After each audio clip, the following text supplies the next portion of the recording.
दर्शकों नमस्कार। इस वक्त हमारे साथ डॉक्टर मुमताज अंगरी मैम हैं। आज महिला दिवस पर हमसे मिलेंगे, बातचीत करेंगे महिला स्वास्थ्य के ऊपर में। जिनते मैम, सबसे पहले तो आपका बहुत बहुत धन्यवाद कि आपने समय दिया। विश्व महिला दिवस की आपको हार्दिक हार्दिक शुभकामनाएं। मैम, जानना चाहूंगा एक प्रेग्नेंट लेडीज को किस किस तरह की प्रिकॉशंस लेनी चाहिए, किस किस तरह का ध्यान उन्होंने अपने स्वास्थ्य से रिलेटेड रखना चाहिए, क्या कहेंगे आप? बिल्कुल। प्रेग्नेंट लेडीज का ये पूरा जर्नी हम 40 हफ्तों का बोलते हैं। जैसे इसकी शुरुआत 0 वीक से होती है और 40 हफ्तों का ये टोटल जर्नी, जिसमें उनका डाइट, उनका लाइफस्टाइल एंड एक्सरसाइज, वैसे ही वेट गेन, ये सब चीजों का बहुत इंपॉर्टेंस है। पहले के जमाने में हम डॉक्टर के पास जाते ही नहीं थे। पहले बोलते थे कि नहीं, 1-2 महीने के बाद, तीसरे चौथे महीने के बाद हम डॉक्टर के पास विजिट करो, लेकिन ऐसा नहीं है। पहले ही महीने में सोनोग्राफी, एक माइनर ब्लड टेस्ट, इन सब चीजों की बहुत जरूरत होती है, क्योंकि सोनोग्राफी से पता चलता है कि प्रेगनेंसी सही जगह पे है या नहीं। आज इतनी एडवांसमेंट हो रखी है, तो हम तो कुंडली जुड़ाने से पहले हम ये बोलते हैं कि पहले आप आपके ब्लड टेस्ट कर लो, then you are like rightly planning your pregnancy. Exercise और डाइट का भी मैं इंपॉर्टेंस हमेशा बोलती हूँ, क्योंकि बहुत ज्यादा 2 लोगों के लिए खाना जरूरी नहीं है।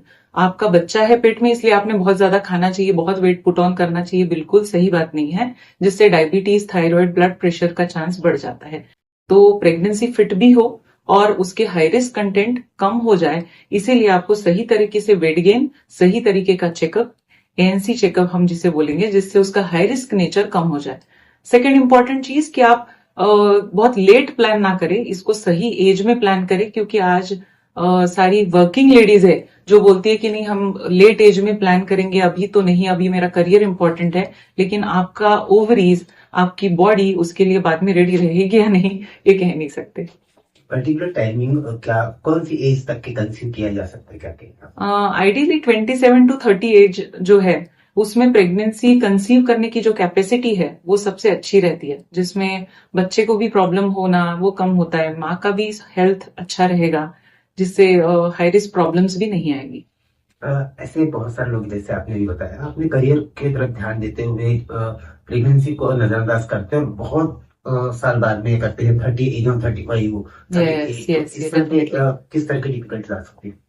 उनमें एक तो बच्चे को, जो अजन्मे बच्चे को बहुत सारी प्रॉब्लम्स, जिसे हम एनोमलीज बोलते हैं, ये प्रॉब्लम्स आती है। मंद बुद्धि बच्चे पैदा होना, या फिर उनमें कुछ डिफेक्टिव चीजें पैदा होना, मदर्स को बीपी, शुगर, जैसे डायबिटीज, फिर इंसुलिन के इंजेक्शंस और उससे रिलेटेड कॉम्प्लिकेशंस बच्चों में भी आना, थायराइड रिलेटेड प्रॉब्लम्स, बाकी सारे प्रॉब्लम्स भी इनमें आते हैं। अब अगर मैं बात करूँ प्रेगनेंट लेडीज के बारे में, तो इनका डाइट किस तरह का होना चाहिए, क्या कहेंगे आप? प्रेगनेंसी में एक पूरा इंडियन जो हमारा डाइट है वो तो होना ही चाहिए, लेकिन ये प्रोटीन रिच हो तो बहुत अच्छा होगा। हमारी जो इंडियन फूड प्लेट है, उसमें अगर देखा जाए तो प्रोटीन बहुत कम मात्रा में है। तो आप वेजिटेरियन डाइट देखो, तो उसमें हम रोटी है, चावल है, तो सारी कार्बोहाइड्रेट से भरी हुई चीज है, लेकिन प्रोटीन की मात्रा कम हो जाती है। तो आप प्रोटीन को बढ़ाने के लिए आप अच्छे से स्प्राउट्स, ये सब चीजें, पनीर, अंडा, आप सारी तरह की दालें, सीड्स, इन सब का, होल ग्रेन्स का ज्यादा से ज्यादा इस्तेमाल होना चाहिए। पानी आपने बहुत अच्छा लेना है। एनर्जी डेंस फूड की बहुत ज्यादा जरूरत नहीं है कि जहाँ लोग बहुत ज्यादा ड्राई फ्रूट्स खा रहे हैं, या फिर बहुत शुगरी फ्रूट्स की भी जरूरत नहीं है। 1 fruit a day is fine, लेकिन your plate should be rich in protein every time. तो आपको हर 3 से 4 घंटे में थोड़ा थोड़ा लाइट फूड लेना है, and that should be nutritious in fibres and salads and protein. Exercise के बारे में आपने बताया, एक्सरसाइज हाँ, तो जरूरी है, तो यस एक्सरसाइज किस तरह के एक्सरसाइजेस होना चाहिए, क्या कहेंगे? Yes, correct. एक्सरसाइजेस में पहले 3 महीने में अगर आपको कोई भी हाई रिस्क प्रॉब्लम नहीं, जैसे स्पॉटिंग या ब्लीडिंग की शिकायत नहीं है, प्लेसेंटा प्रीविया, या फिर बच्चे की ग्रोथ ठीक नहीं होना, डिलेड कंसेप्शन, बार बार उन्हें physically they are not well, then ऐसे पेशेंट्स में हम ही डॉक्टर थोड़ा सा लेट एक्सरसाइज शुरू करते हैं। लेकिन otherwise those who have conceived spontaneously, मतलब उन्हें कोई इनफर्टिलिटी ट्रीटमेंट, आईवीएफ, आईयूआई के थ्रू नहीं जाना पड़ा, तो ऐसे पेशेंट्स में आप एक्सरसाइज एकदम फर्स्ट ट्राइमेस्टर से चालू कर सकते हैं, जैसे कि सिंपल वॉकिंग, आप स्ट्रेचिंग, प्रेगनेंसी योगा, ये सब चीजें आप पहले से कर सकते हैं। पेल्विक फ्लोर स्ट्रेंथनिंग एक्सरसाइजेस, ये पहले के जमाने में अगर जब डिलीवरी के टाइम पे अगर डिलीवरी का टाइम पास में आ गया तो आप पोछा मारने के लिए बोलते थे, नीचे बैठने के लिए बार बार बोलते थे, उससे नॉर्मल डिलीवरी फैसिलिटेट होती थी। तो इसी को पेल्विक फ्लोर स्ट्रेंथनिंग आज की लैंग्वेज में बोलते हैं, जो एक्सरसाइजेस उनको प्रेगनेंसी के दौरान करनी चाहिए, जिससे नॉर्मल डिलीवरी एंड ऑल के चांसेस बढ़ जाते हैं। मैंने पहले के समय बिना बताए यस यस आज एक्सरसाइज के लिए बताया जाना पड़ता है। और आज तो एक मैंने इन लोगों को मान्यता है कि जब प्रेगनेंसी पीरियड ज्यादा कुछ करना नहीं है, ना करना वो नहीं करना, इस तरह के लोगों में भ्रामक विषय है, तो क्या कहेंगे आप? तो आईवीएफ एंड आईयूआई या फिर कोई भी आर्टिफिशियल रिप्रोडक्टिव टेक्निक वाली जो प्रेगनेंसी है उनमें दवाइयों का सपोर्ट बहुत ज्यादा रहता है। तो ये दवाइयों के सपोर्ट की वजह से उन्हें बार बार बेड रेस्ट एंड ऑल दिया जाता है। मैंने पहले भी मेंशन किया कि जो कंडीशंस ब्लीडिंग से रिलेटेड उनमें हम ही मना करेंगे, लेकिन अदरवाइज नो। आप अगर कोई बैठे जॉब में भी हो, आप आईटी जॉब में हो, आपको दिन भर बैठने पड़ रहा है, तभी भी हर 1 से 2 घंटे में बीच में उठो, walk around, do a half squat, मतलब आधा एक स्क्वाटिंग कर सकते हैं आप। Upper body and lower body के मसल्स को स्ट्रेंथनिंग एक्सरसाइजेस भी परफॉर्म कर सकते हैं। And at least 30 to 40 minutes in a day is fine. तो आप इतना करके आपकी बॉडी को रेगुलेट कर सकते हो, आपके हॉर्मोन्स को रेगुलेट कर सकते हैं। इतना अगर करते हैं तो हेल्दी है कि यस, और हेल्दी, जब आप हेल्दी एफर्ट्स दोगे तभी तो आप अच्छा हेल्दी आउटकम एक्सपेक्ट कर सकते हो। जी मैम, मुग्धा मैम, आपके बारे में अगर मैं जानना चाहूंगा, तो आप एज ए डॉक्टर अनेकों वर्षों से आप अपनी सेवाएं प्रदान कर रही हैं। किस तरह से शुरुआत हुई थी डॉक्टर बनने की, जो जिद थी वो कहाँ से यानी कि आपको लगी? मैं 2001 में गवर्नमेंट मेडिकल कॉलेज नागपुर से मैंने एमबीबीएस ज्वाइन किया। उसके बाद मैंने grant government medical college Mumbai से अपना पीजी किया। सो वहीं पे मैं मुंबई में पिछले 8 से 9 साल वहीं पे थी। देन कोविड के टाइम पे मैंने नागपुर में मेडिकल कॉलेज भी ज्वाइन किया एंड लास्ट 4 to 5 इयर्स से मैं प्राइवेट प्रैक्टिस में हूँ। सो ओवरऑल 14 साल का मेरा एक्सपीरियंस है। एंड अभी मैं डायरेक्टर हूँ ये पर्पल वुमेन्स हेल्थ क्लिनिक।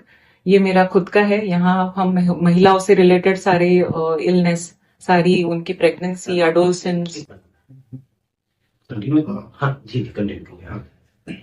ये the purple women's health clinic, ये मेरा क्लिनिक है। यहाँ पे हम महिलाओं के सारे स्वास्थ्य से रिलेटेड, जैसे पीसीओएस है, adolescent health problems, young girl का वैक्सीनेशन, देन प्रेगनेंसी का पूरा केयर एंड मेनोपॉज या प्रेगनेंसी के बाद या ओल्ड एज की लेडीज का कैंसर का डिटेक्शन, इससे लेके हर चीज हम यहाँ पे ट्रीटमेंट ओपीडी बेसिस पे प्लान करते हैं। मेरे एक 14 इयर्स के एक्सपीरियंस में I am expert as a high risk pregnancy and laparoscopy and vaginal surgeries. So मैं मैक्स हॉस्पिटल में as a full time consultant हूँ।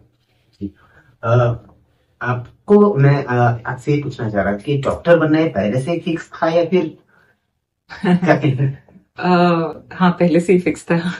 आज जब आप एक सफल डॉक्टर हैं, किस तरह की खुशी, किस तरह की सेटिस्फेक्शन? बहुत सेटिस्फाइंग जर्नी है ये, क्योंकि एक 9 मंथ्स जब लेडी प्रेगनेंसी की जर्नी हमारे साथ लेती है तो वो एक सिर्फ लेडी नहीं, उसकी पूरी फैमिली हमसे जुड़ जाती है।